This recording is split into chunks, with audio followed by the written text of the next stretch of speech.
Thanks, Brian. Appreciate you guys. How's everybody doing tonight? Good? Everybody's excited? Had a good day? Beautiful sunshine? Isn't that nice? Okay. I want to kind of start tonight a little bit with we're gonna be in John 6 here in just a moment. It's going to take us a while to get there. It's probably going to take us a better part of 30 minutes to get to John 6, but we will get there, I promise.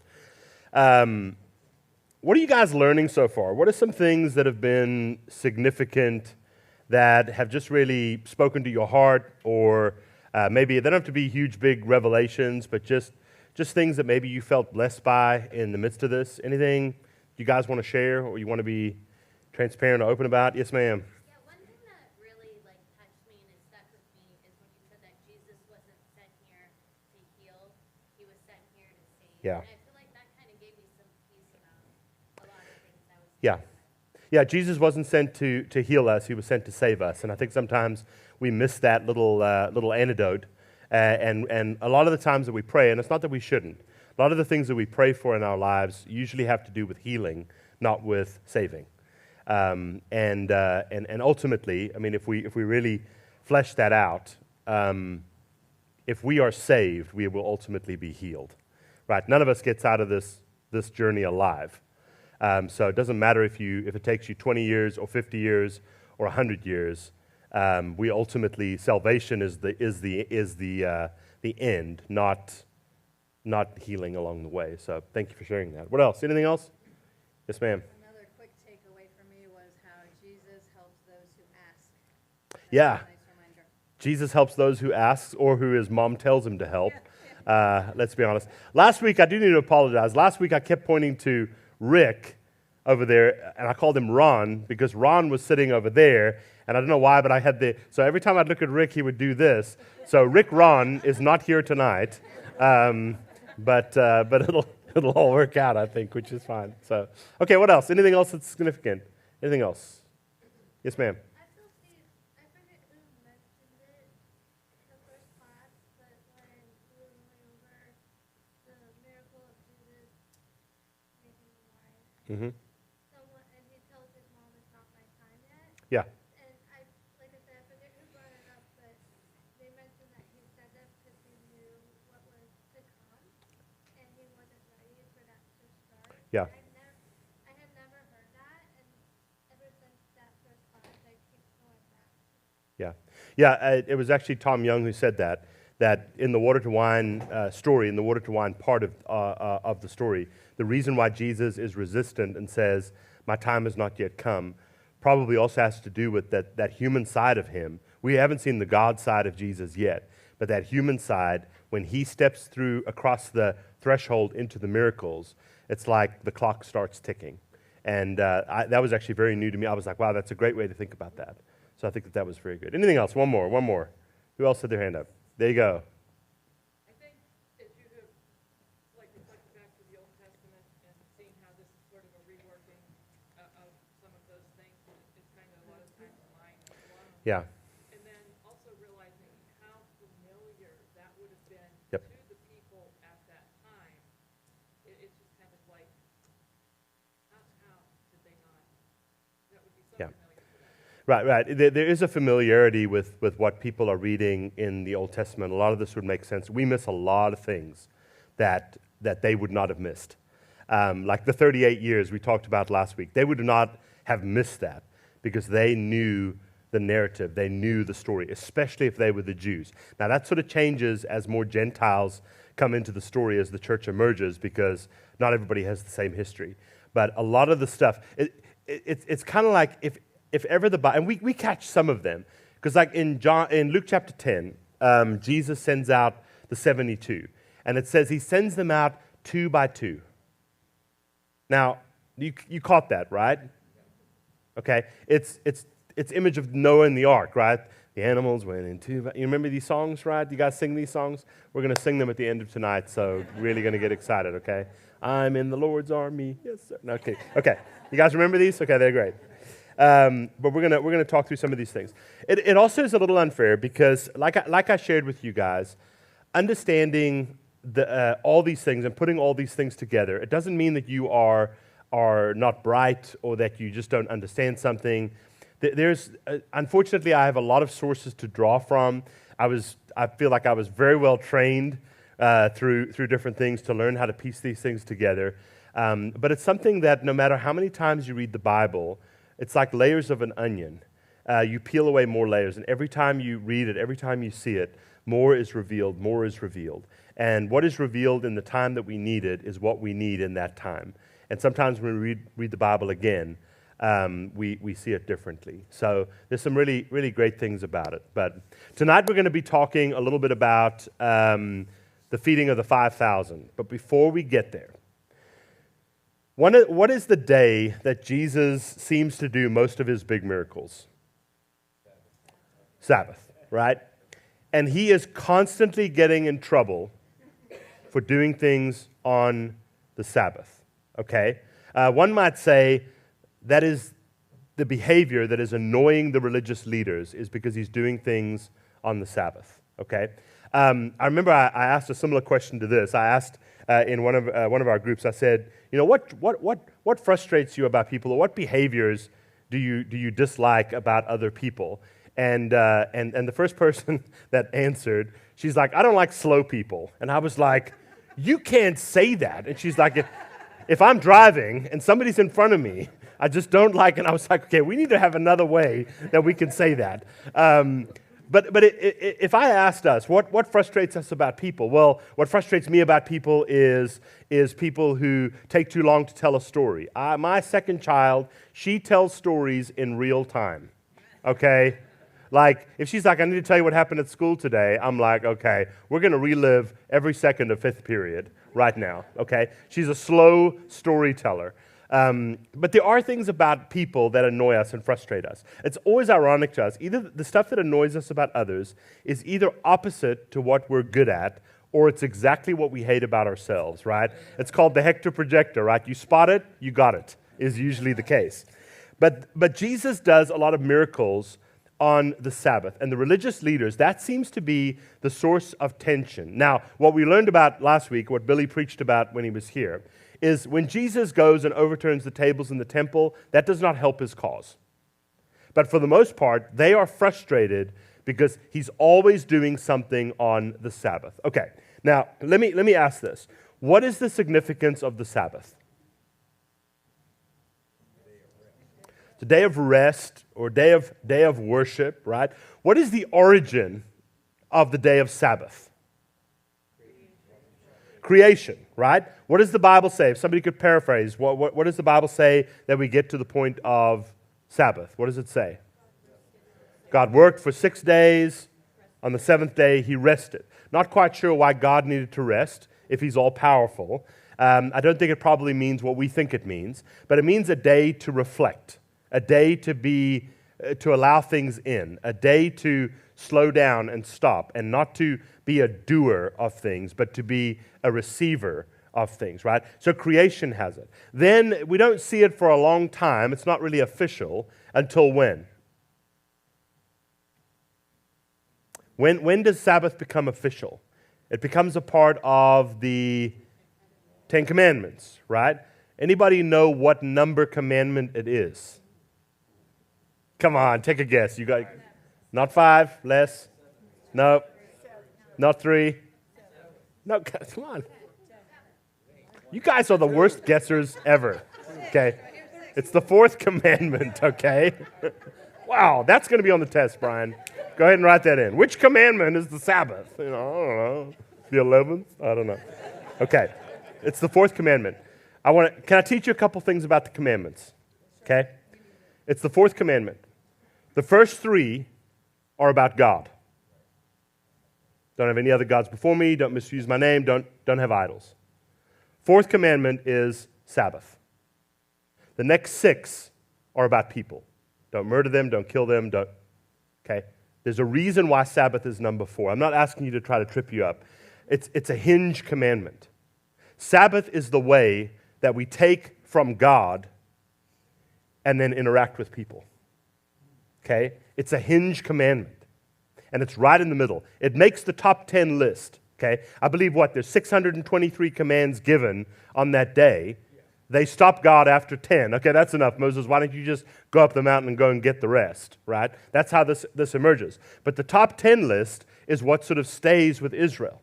It really defines everything about the law. Now, yes, there's some extra laws here and there and everywhere, and some of them are really crazy, but those are the 10 that really encompass all the rest. 3 about God, 1 about Sabbath, which is about rest, reflection, and worship, and then 6 about how we interact with people. Okay? It's powerful, which means if we're not interacting well with people, we usually haven't Sabbathed well. Okay? If you're snippy and mean and hateful, which we all get sometimes, right?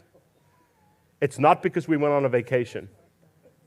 It's because we've overworked, we're busy, or we're not engaged with God, and we've got more than 6 commands with people. It's all about balance. That's what the 10 Commandments are about, okay? That's Deuteronomy chapter 5. Now, what I want to do is I want to just read Deuteronomy chapter 5. It's in Exodus 20. It's also in Deuteronomy 5.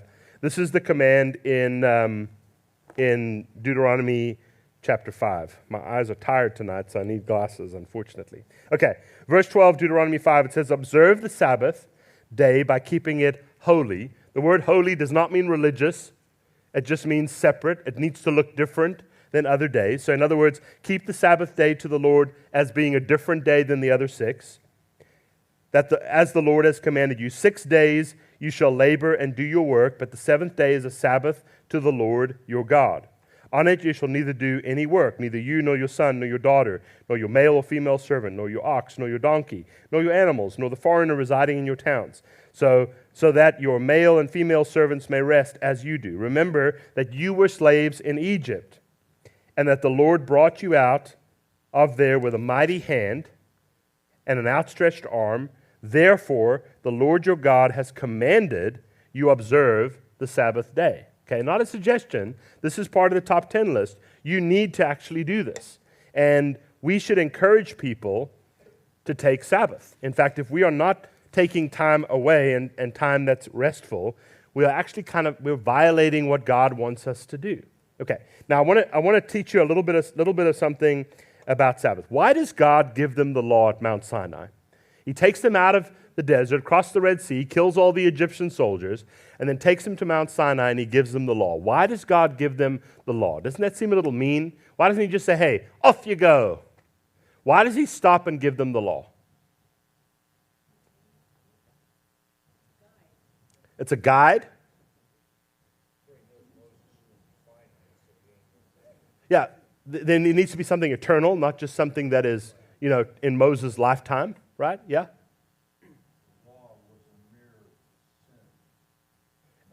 Correct. Yeah. Nobody really had any idea what sin was. The first thing that God had to do was to establish the laws, the commandments, statutes, and ordinances so that people would know what sin is. Yeah, it is a definition of sin. The Bible tells us that the law was given so that we would understand what sin is. The law, it kind of shares that idea with us. But remember, what has Israel been doing for the last 400 years? Baking bricks. Yeah, they've been baking bricks, they've been slaves. You can't take people that have a slave mentality and expect them to know how to act. If you go to any country in the world, we have constitutions, Bill of Rights, Declaration of Independence. We have documents that say this is how you're supposed to act if you are a part of this nation, okay? They do not know what it means to be a nation. Now, they probably know not to kill each other, and they probably know they shouldn't steal from each other, and they understand that. But as slaves, they've got some gray lines with those things, and God is saying, here's the law, this is what you guys need to do, and this is what you need to stay away from. The reality at the end of the day is quite simply this. They don't know how to do anything. How many days a week off, how much PTO do slaves get? Right?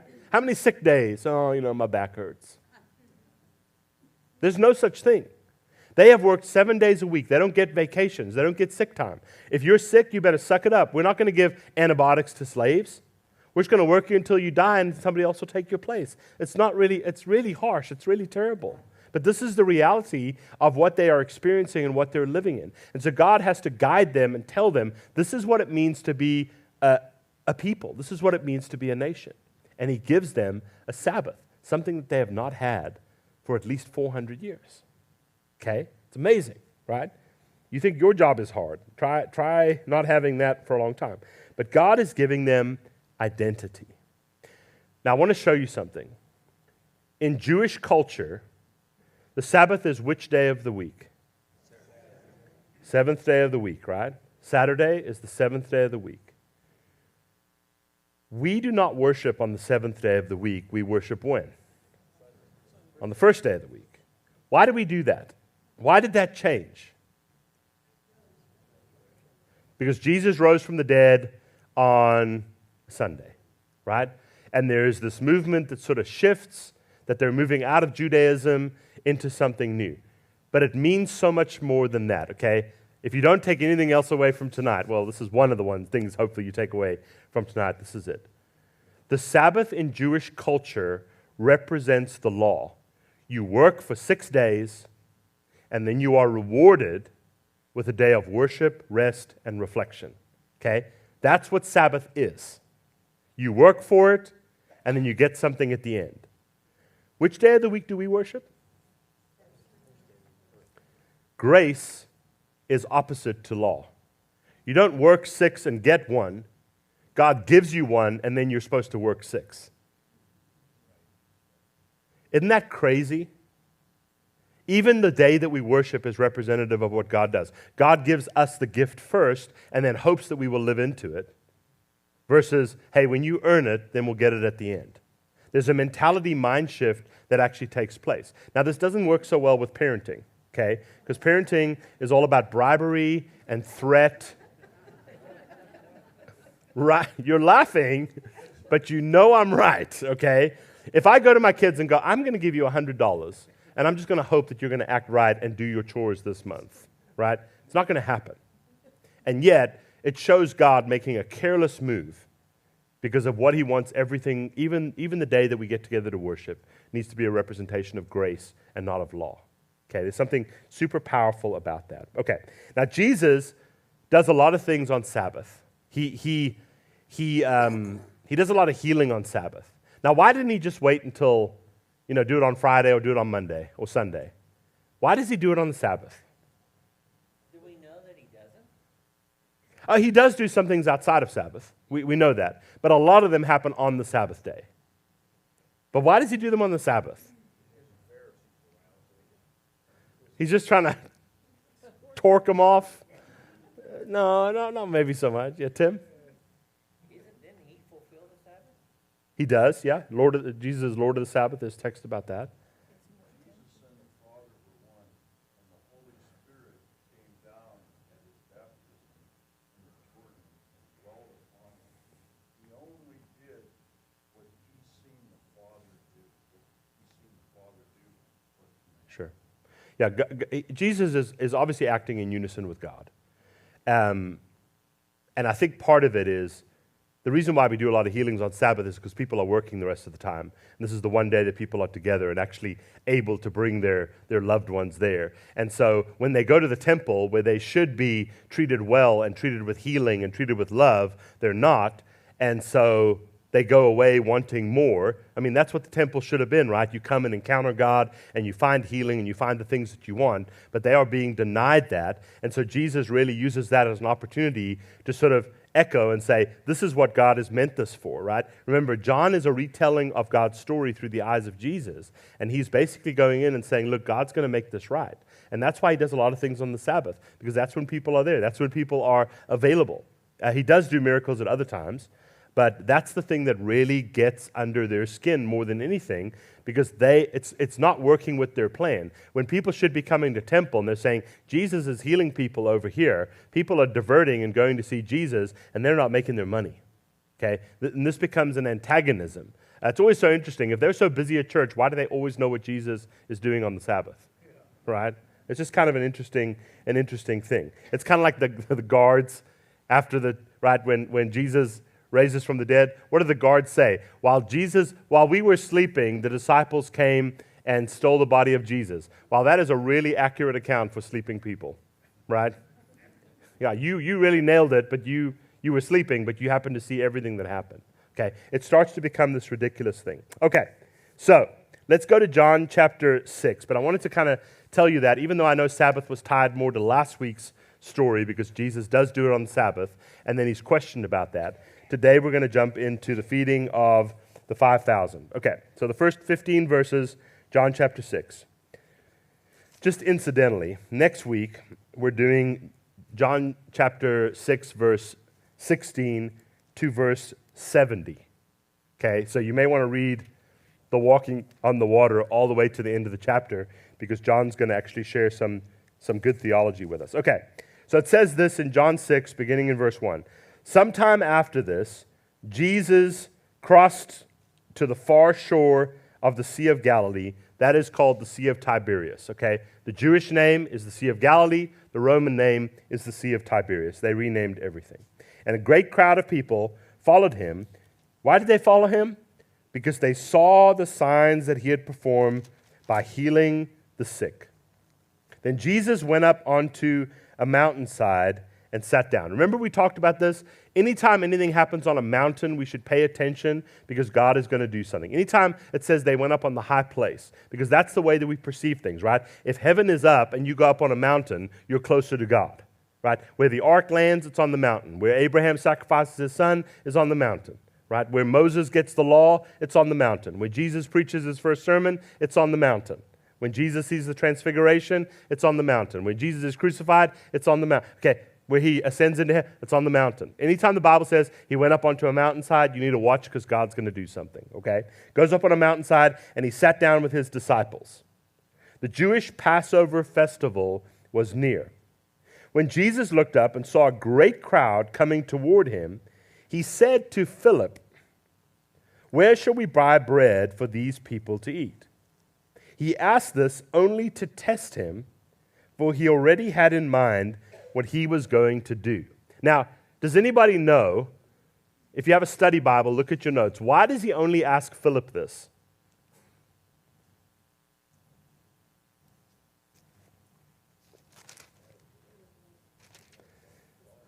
What's that? It's Bethesda. What do we know about, what's that? Where he was? Yeah, that's where Philip grew up. Philip grew up in Bethesda. The Bible tells us Philip grew up in Bethesda. If you look at, I think it's chapter 1 and verse 44. I think it is. Might be wrong. I'm wrong a lot. In verse 44, it talks about Philip was from Bethesda. Anyway, I know it's down a little further. Yeah, it says, 1 verse 44. Philip, like Andrew and Peter, was from the town of Bethsaida. So he knew where he was. So he asked him, "Hey, what stores are open that we can buy enough food for these people?" But it's kind of a hateful question. So anyway, it says Philip answered him, "It would take more than a half year's wages to buy enough bread for each one to have one bite." So he has done some arithmetic really quickly there. Math problems in the Bible. You saw it here first. Verse 8, it said, "And others of his disciples, Andrew, Simon Peter's brother, spoke up. 'Here is a boy with 5 small barley loaves and 2 small fish. How far will they go among so many?' Then Jesus says, 'Have the people sit down.' There was plenty of grass in that place, and they sat down. About 5,000 men were there." Now, if Rick were here, he would love this part of the story, because the Bible tells us that there are 5,000 men, okay? They don't count the women and children. So since he's not here, we'll just move right on. He would probably have something really catty to say, like, "Well, that's the way it should be," or, Anyway, are you sure he wouldn't? Okay, I'm just kidding. He's not here to defend himself, so we can make it mean whatever we want it to mean. Okay, it says, Jesus took the loaves, gave thanks, which means prayed, distributed to those who were seated as much as they wanted, okay? So not just a bite, as much as they wanted. He did the same with the fish. When they had all enough to eat, he said to his disciples, "Gather the pieces that are left over, let nothing be wasted." So they gathered them and filled 12 baskets with the pieces of the 5 barley loaves left over by by those who had eaten. Anybody know why there's 12 baskets? What's that? They probably just gave a basket to each disciple. He said, hey, go pick. If there'd been 7 disciples, there'd have been 7 baskets. I don't know. It doesn't really tell us. But it does represent Israel. It does represent you were fed, and there's encompassing. There is some Old Testament. Good catch on the Old Testament reference there. 12 baskets, like the Israelites would see that. It says, verse 14, after the people saw the sign Jesus performed, they began to say, surely this is the prophet who came into the world. Jesus, knowing they intended to come and make him king by force, withdrew again to a mountain by himself. Okay, so this is the story of the feeding of the 5,000. Okay, so where is Jesus when he performs this miracle? We're back in Galilee. We know we're near a town called Bethsaida. Okay, that's where Jesus is when he's doing this miracle. Why does Jesus do so many miracles in Galilee?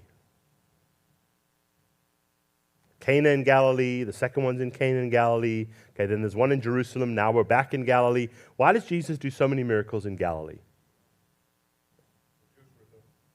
What's that? The Jews are there. Okay.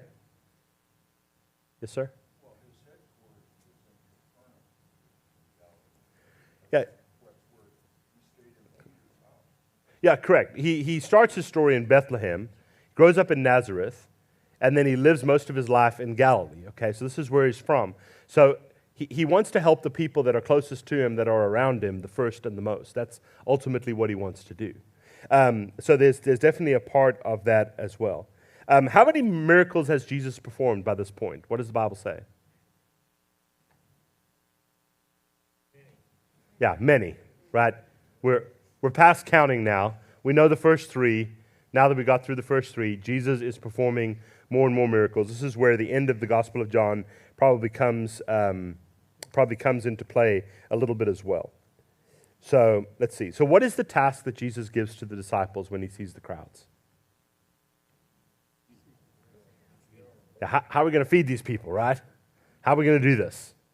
And the disciples are bewildered, as we probably would be as well. Okay, it's like the way that I would think about it is if we have supplies for 500 people for communion on Sunday, and 1,000 people show up, and we're like, oh, what are we going to do?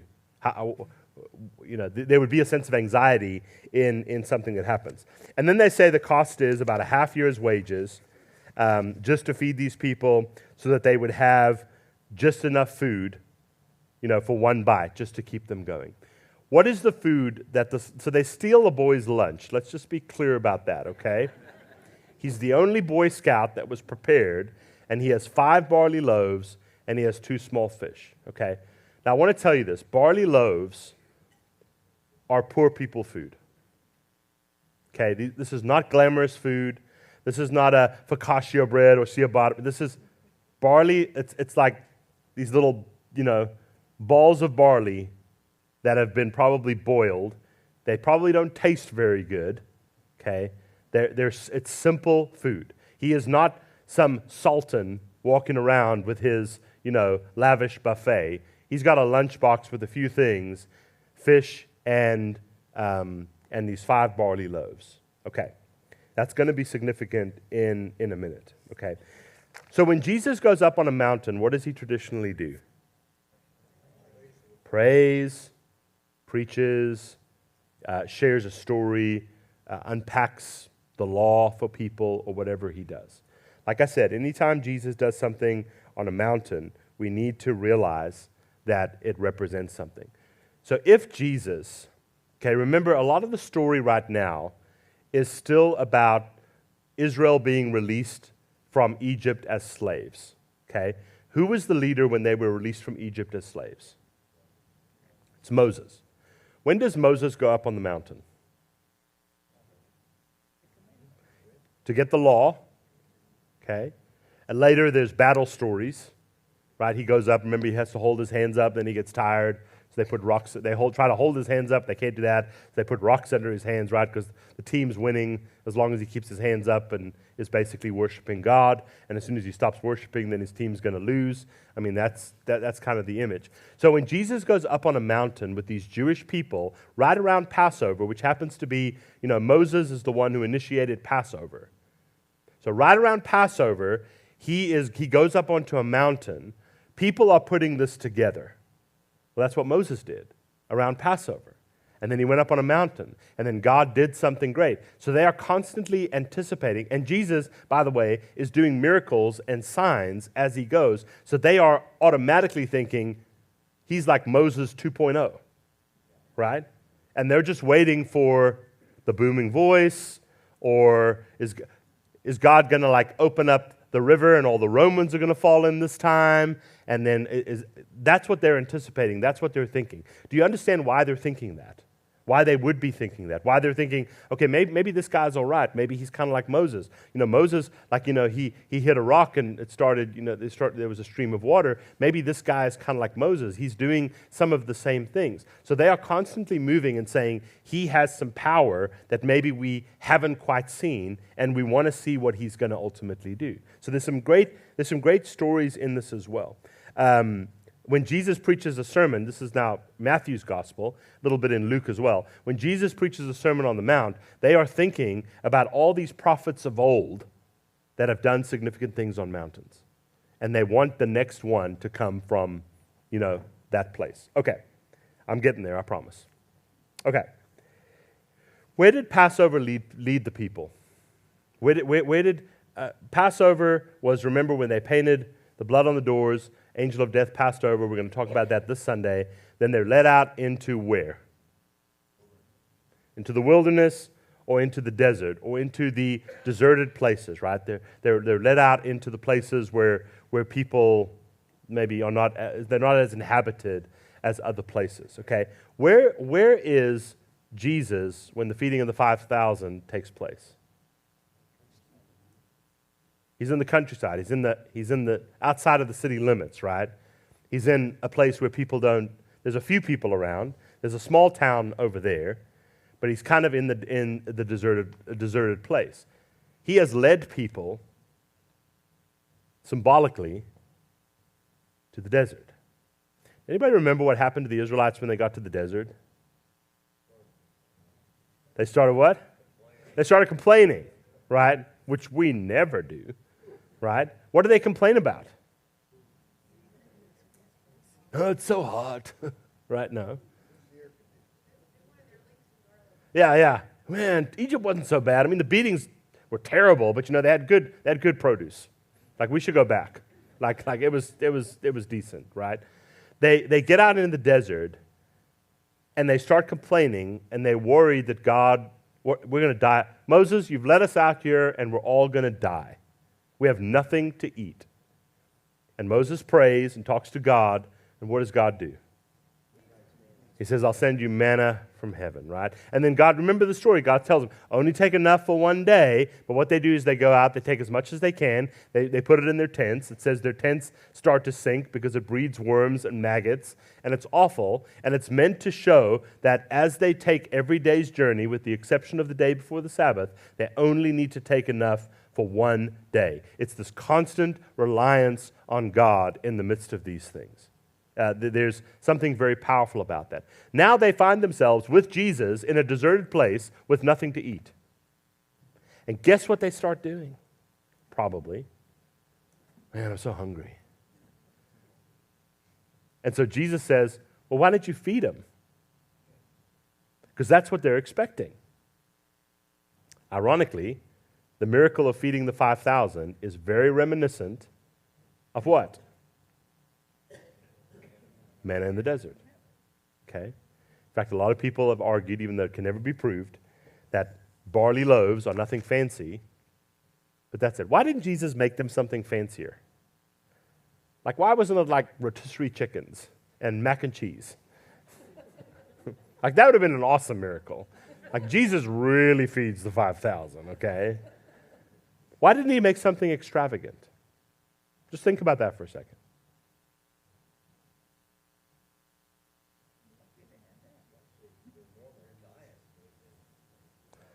Yeah, I mean, it's not, yeah, I mean, it's nothing fancy, right?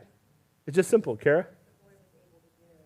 Yeah, it's what was available there as well. Now, after the manna, they get tired of the manna in the desert. What do they say to God? It's not enough. Give us some meat. And so God says, I'll give you quail. Now, history has shown that migratory patterns of the desert quail, and there are these birds that have overfed themselves, and they land, and they're so slow you can literally just walk up and catch them, okay? And God's like, there. You know, it's almost an image of them, like you're so lethargic and useless that, you know, it almost is. He gives them bread, and he gives them quail from the desert. What does he give in this story? He gives bread, and why does he give fish, not quail? Quail would have been better, right? And a flock of quail came in and landed and cooked itself on, you know, a fire that happened to be there. That would have been a better. Why doesn't he give him quail? Why fish? Well, yeah, they're in Galilee, right? He just uses what's right there. God uses what's available. Like you said, the little boy's lunch, it's what he had. If he had something different, God probably would have done something, but that's what he had because that's where they lived. So he feeds them bread and fish, which is very reminiscent of manna and quail. Okay? It's the same story. I mean, literally, Jesus is feeding masses of people, thousands of people, like God fed them in the desert years ago. Okay? That hopefully was not lost on them. And then he picks up 12 basketfuls, which is like, oh, by the way, let's throw the number 12 in there because that's how many tribes were in Israel. And that's how many disciples I chose. And that's how many. These numbers mean something to them, and they have immense power. So Jesus feeds them with what is there, and he doesn't give them something fancy. He gives them enough to sustain them. Doesn't mean that God does not want to bless people, but God is more interested in keeping the people alive rather than keeping the people happy. This is like saving and healing all over again, isn't it? I want to keep you alive. I don't want to gorge you on things. I think part of it as well is why did they pick up 12 basketfuls? Jesus says, don't let there be any waste. Why do they do that? It's a blessing from God. We don't want to waste the blessing from God. Absolutely. Why else? How long did it take these people to get here? A minute, yeah. Hey, grab a piece.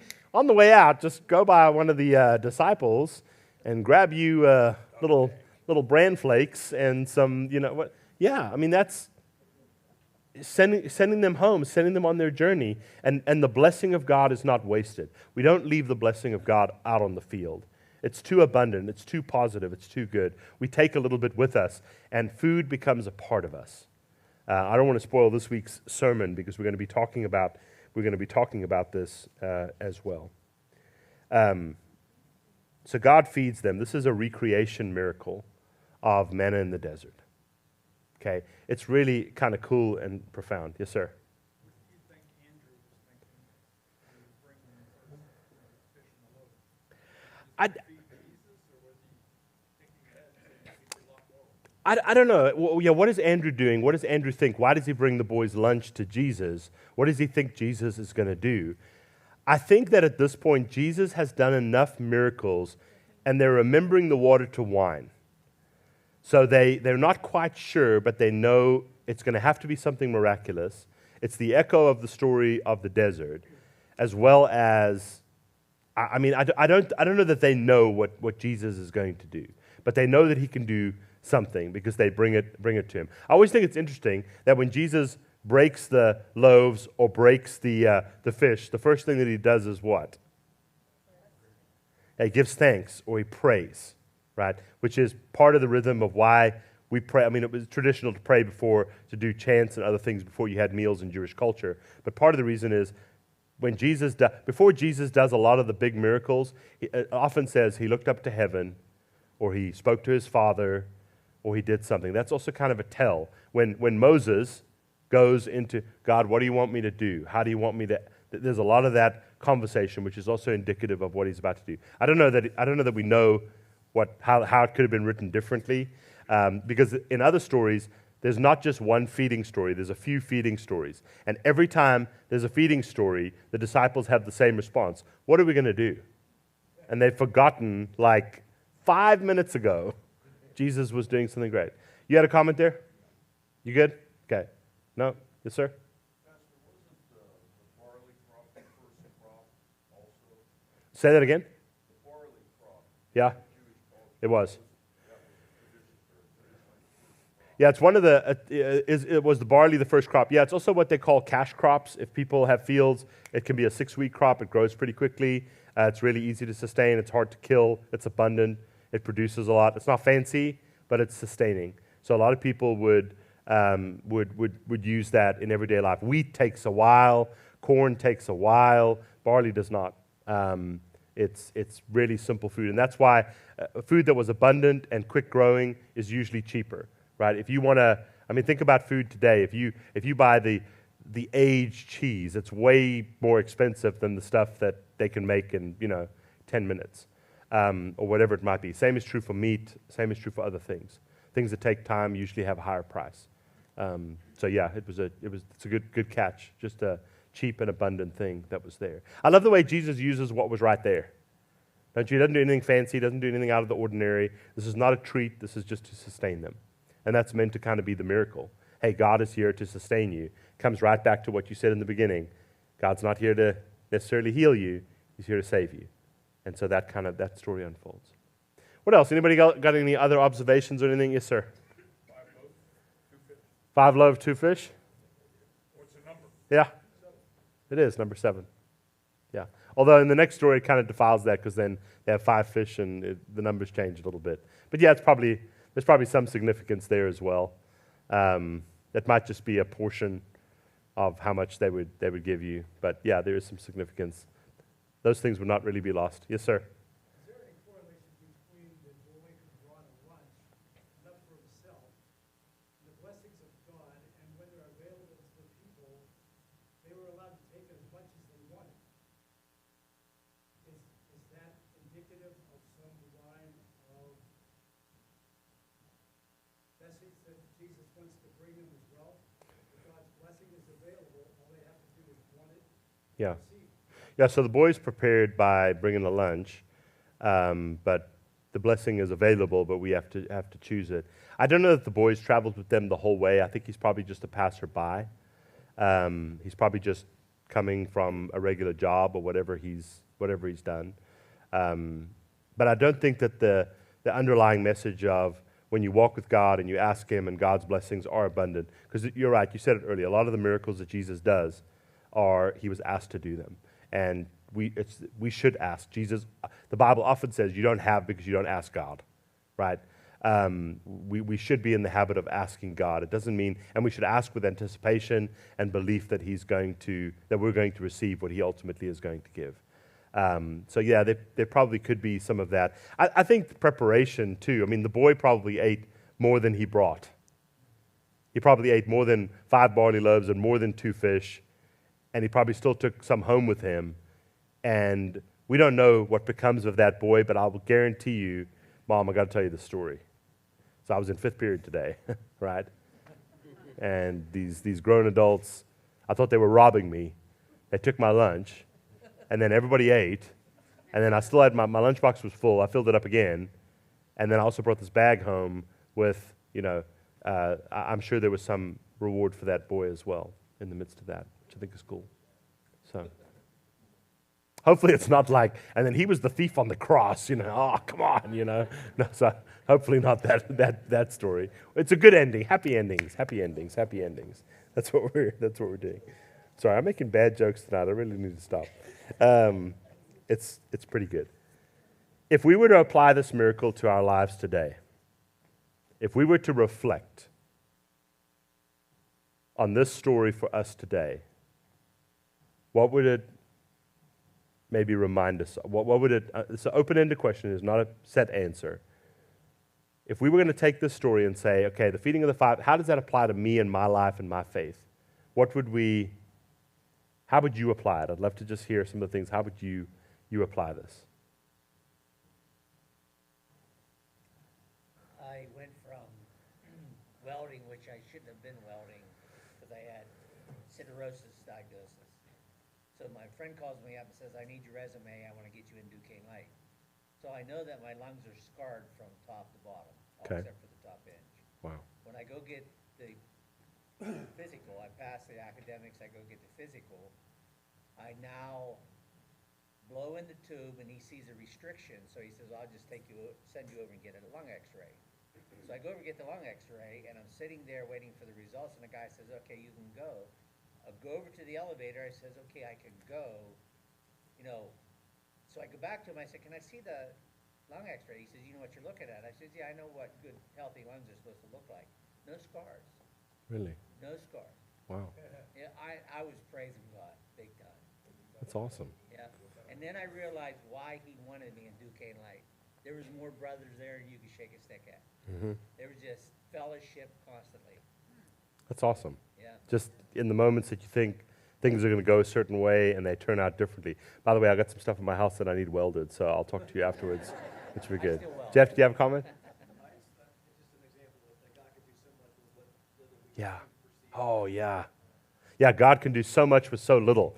I mean, I think the reason why we're told how many people there are is because of the significance and the ridiculousness of the miracle, right? Who would we be in the story, right? We'd be the kid with the little bit. Well, this is what I have. And we bring it thinking it's significant. And when we see what we're up against, it's not significant. And God can take our insignificance and make it significant. What we think is useless in our lives, God goes, that's exactly what I want to use. I think sometimes even in our own faith, we bring our abilities, our talents, what we think we're good at to God, and we say, use this. And God says, no, I want to use the stuff that you really hate about yourself, right? This is what I love about the story of Gideon in Judges chapter 6, right? He's hiding in a cave.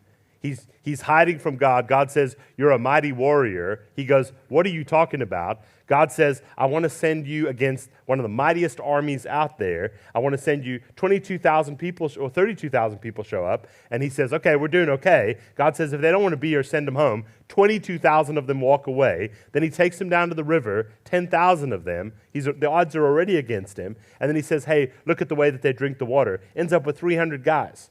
And Gideon looks at God and says, I can't do this. Like, I will never be able to do this. And God, as politely as he can, he says, the reason why I chose you is because you're kind of pathetic.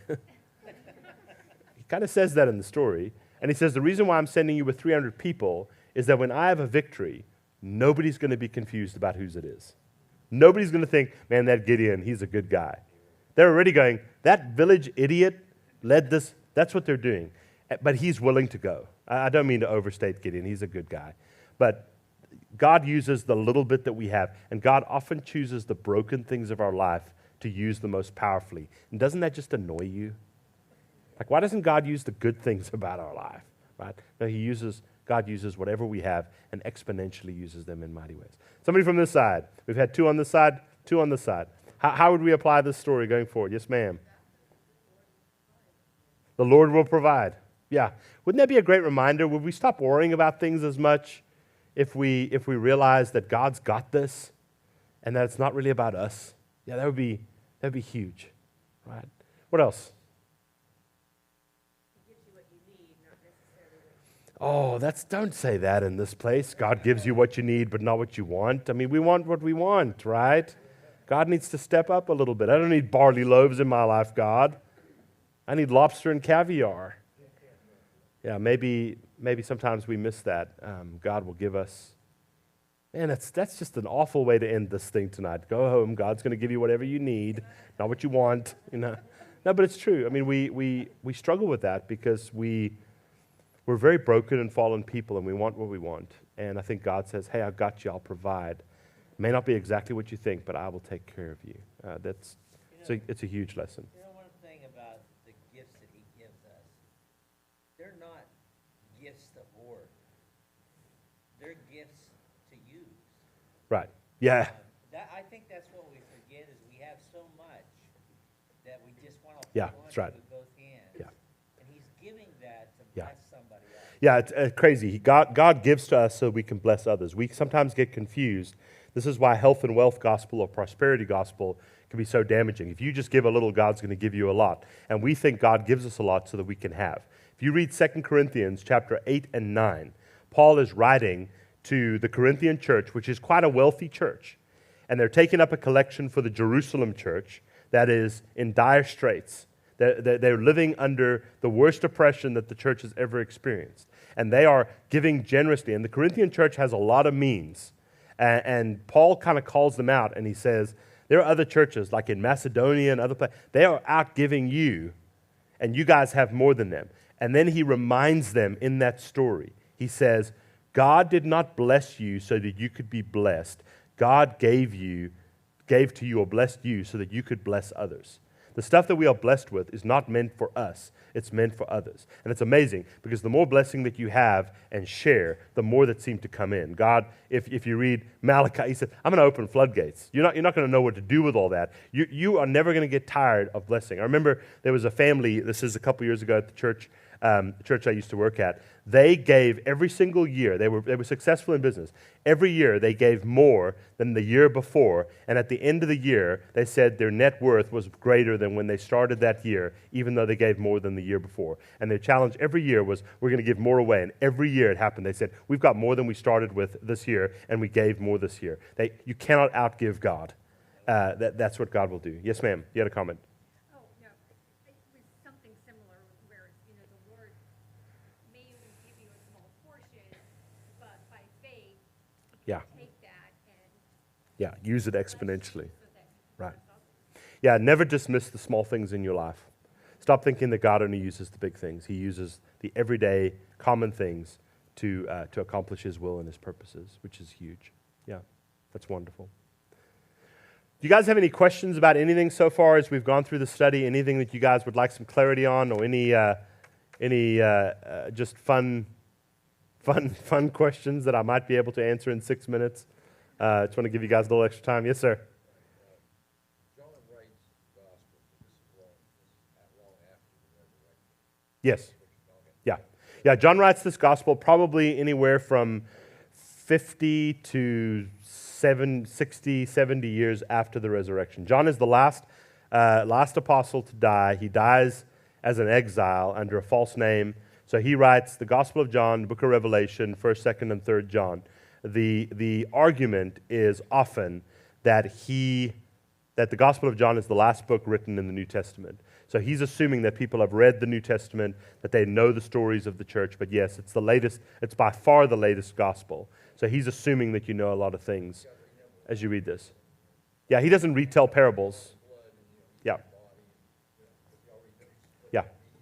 Yeah, he's trusting that people know it. And he even tells it a lot. Somebody said over here earlier, he tells it with a bent that he's writing it to people that would know the story, and he's kind of making it really simple.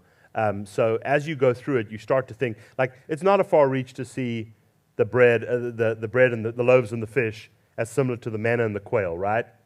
You ever heard that about the feeding of the 5,000 before? Most of the time it's not. It's God uses the small, insignificant. It's not a tie-in to the story of God as a whole. But this one is for sure. Yes, sir. I have a question, Pastor, and I just noticed this. In verse 14, I'm reading from the New King James. Okay. It says, then those men, when they had seen the sign that Jesus did, said, this is truly the prophet Mm-hmm. who has come into the world. Yeah, they're starting to think he might be the Messiah. But my question is, the men, Yeah.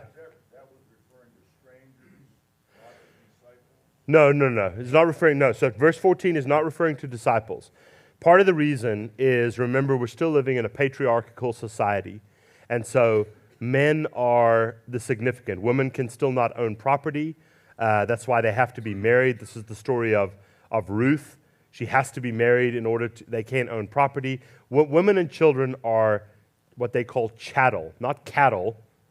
They're chattel, okay? Which means they really have no right. They can't vote. They really don't have equal right. They don't have it. Stuff that our world has struggled with up until very, very recently, okay? So men are religious leaders and spiritual leaders in their homes, in their families. The right of, even the way that it falls, the parable of the prodigal son, right? The oldest son would get anywhere from 70 to 90% of the estate. The next children would get far less than the first children, right? There's a lot of emphasis on first children. So the reason it's, hey, 5,000 men, a lot of the men are gathering together, and it's not that they're not with families, it's not that there's not women and children, but men are the only ones that really can speak with authority in theology. And they start saying, this is the prophet. Now, the prophet, remember when Jesus, Matthew 16, Jesus confronts his disciples and says, who do people say that I am? Oh, some people say you're John the Baptist, you're Elijah, or one of the prophets. Okay? Jesus in early Matthew 5, I have not come to abolish, the law and the prophets. Right? There's a lot of prophetic. It doesn't mean prophecy. It means people of faith or heroes of faith. And so they're starting to unpack right now, and you're going to see it more, because at the end of the story, what do they want to do with Jesus? They want to make him king. Okay? He might have what it takes to do what we want him and need him to do. So they are starting these musings of he might be the one that we're waiting for. And that's going to shift next week. Yeah. But when they say the prophet, Yeah. they're referring to the man that Moses spoke of in Yeah. Deuteronomy. Yeah. It's another word for Messiah. It's another word for Christ. They knew the scripture. Yeah. Oh, no, absolutely. And John's counting on the fact that they know the scripture. Absolutely. So 100%. Okay. Yes, ma'am. I don't know if this is a fun question, but what would your counsel be to a Christian that is compelled to work a secular job on Sundays? Oh, it's a good question. I remember I got into a really good church fight once about this. I was very young and impetuous in ministry. It was another time. I'm no longer that way. I remember we talked about people working on Sundays, and I remember our church. I didn't answer it well. So I'll give you the bad news. The bad news is sporting events, work, everything else is going to happen on Sundays. There's not going to be any more sacred days. And the church is not going to win that. We're going to lose that. Okay? Unfortunately. Just a reality. Yeah, right. And some of that's, I remember, the priests work on Sabbath. So, there is some, I work on Sundays. Now, it's not a secular job, so, it's maybe better. The reality is this. I think that it's very easy to say we don't think people should work on Sundays as long as we do not use the things that we require people to work at. When I was young, when I said I got in a fight at church, I was asked that question, and people said, nobody should be working on Sundays. And I said, how many of you are going out to eat after this? I said, then you shouldn't be going out to eat. How many of you are getting gas? Or how many of you are using the services that you expect people to be at? So if you think it's bad to work on Sundays, then you need to live a life exemplary that doesn't require other people to work because you don't want to. Which they all applauded and loved me far more. No, they really didn't. They hated that. And I said, and by the way, I work on Sundays too. And if we've got to lead our lives with example, and we can't ask people to do things that we can't criticize things that people do that we won't do. The reason why Amazon delivers on Sundays now, right? It does create jobs. It's good for people to have jobs. I'm not opposed to that. But if you lived your life and said, we will never have anything shipped on a Sunday, we will not order, okay, you can't fully get away from it. But if you believe that people shouldn't do that, I think that this is part of where we have the opportunity for people to watch online. We have the opportunity for people to attend churches. I think it becomes a convenient excuse. How many, if I went around this room, how many of us are, have missed no Sundays this year? Oh, it's cold. It's snowy. I haven't got gas in my car. My favorite excuse ever was somebody called in and they said, we can't volunteer today because the registration on my vehicle is out of date. I was like, you go ahead and stay home. Right? I think we shouldn't put a burden on others if it's something that we primarily disagree with. Yeah, that's right. Yeah. Okay. Two more. I'm sorry, we're going to go a little over tonight. I apologize. Yes, sir. You first, and then you. With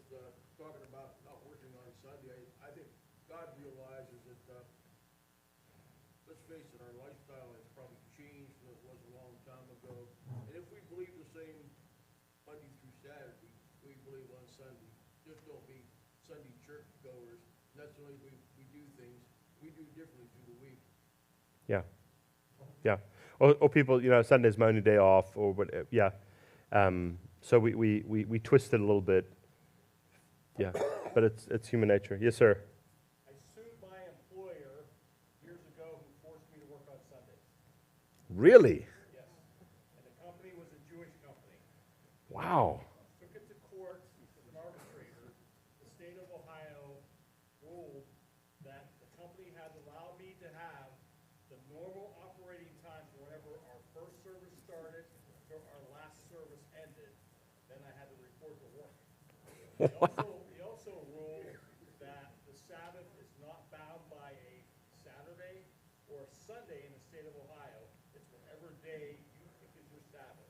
The Yeah. judge told me I could choose Wednesday as my Sabbath every week. But that's Ohio law. That's not federal law, but it was years ago. Okay. When it was my Sunday to work, I was allowed to be off from 8 to 12:15, and I had to report to work by 12:30. Wow. Okay. That's how, So you're pretty serious about Sundays, is what I'm hearing. Like, do you have a job now, or are you retired? I'm semi-retired. Okay, well, don't hire this man, okay? Do not hire this man at all. No, I love you, man. I appreciate it. Hey, let me pray for us, and then we'll get on our way. Father, thank you for tonight. Thank you that we can laugh together and just enjoy a few fun moments. Father, thank you for your word, how it just speaks to us and reminds us of who you are and how you've been working for so long. And may we just see you along the way this week, and no matter what we do in every part of our lives. We thank you most of all for Jesus and for the fact that he saves us. And we pray that we would be grateful for salvation. And we ask this all in his name. And all the people said, amen. Thanks for coming, guys.